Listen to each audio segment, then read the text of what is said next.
What? Where am I?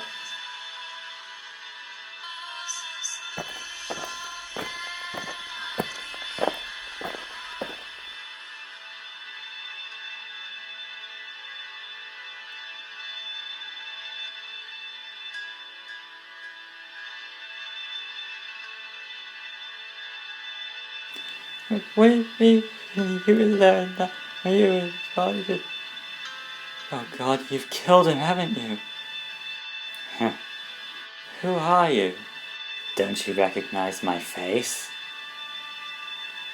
You may call me the Troll Spirit, and you and I have unfinished business. We do? Oh, you still have some reviews to do. I think you'll like this next one.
Once there was a comic written by a man called Frank Miller.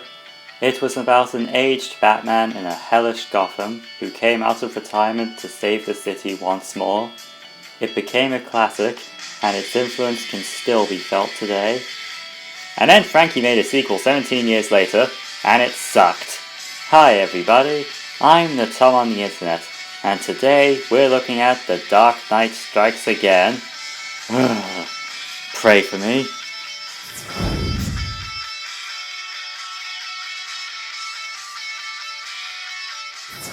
Three years after the events of The Dark Knight Returns, Batman returns once again to take down the formidable duo of Lex Luthor and Brainiac. Also, there's a pointless emergence of a new Joker. First things first, what in the infinite earths happened to the artwork? Once again, Frank Miller is on writing an artwork, but unlike the predecessor, the art is a complete mess. Just look at this. It's like the art devolved over time. How did this happen? With the first one there was some degree of professionality, but here it's just awful. The figures are all deformed, some characters barely resemble who they're supposed to, and there are pages where the backgrounds are practically non-existent. Hell, I didn't even mention those extras who seem to have a completely different art style.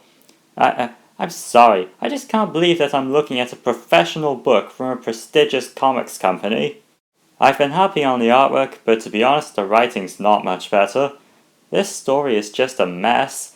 The main plot is there are numerous pointless interludes, and the pacing is terrible. When I mentioned a pointless second Joker earlier, I was referring to the fact that he barely has any significance until the third issue, and this is a 3-issue series. He has nothing to do with the Lex Luthor storyline and just sticks out like an incredibly sore thumb. The worst part is that this didn't even need to be the case. With more page time to develop the character and ease him into the plot, the second Joker could have been much less extraness than he turned out. So what happened? Oh, Frankie Miller used that page time on unintelligible satire and uncomfortable super webcam ladies. Yeah, that's something else about this book. It borders on the creepy at times, almost to the point of sullying its predecessor. For instance, both books have a plot point where someone was inspired by Batman. In Returns, it was Carrie Kelly becoming a new Robin to join her idol in his war on crime.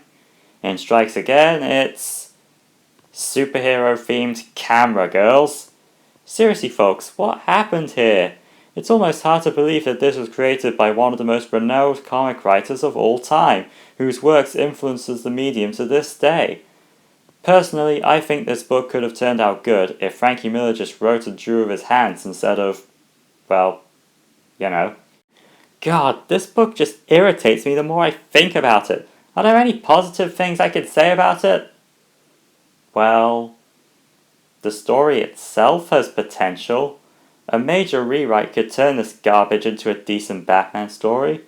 Plus, in my opinion, Batman himself doesn't tend to fake crazy Steve territory until the last issue. And thank all the deities that Frank Miller had the common sense not to sexualize Carrie Kelly, even if he did give her an awful new costume. However, all that stuff still doesn't save the book from repetitive dialogue, awful artwork, repetitive dialogue, and terrible moments like this, and...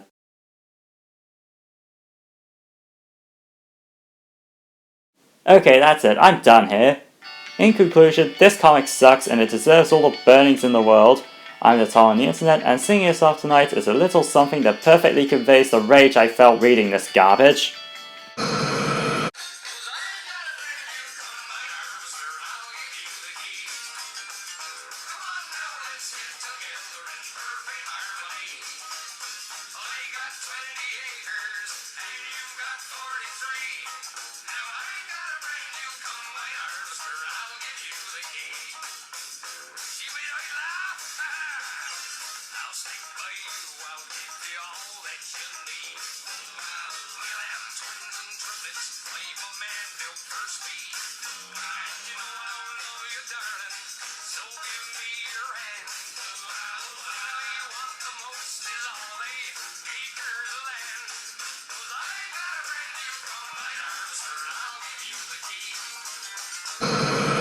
Hey look, Frank somehow found a way to give Wonder Woman even less clothing than usual. Come on. Come on, I can do this.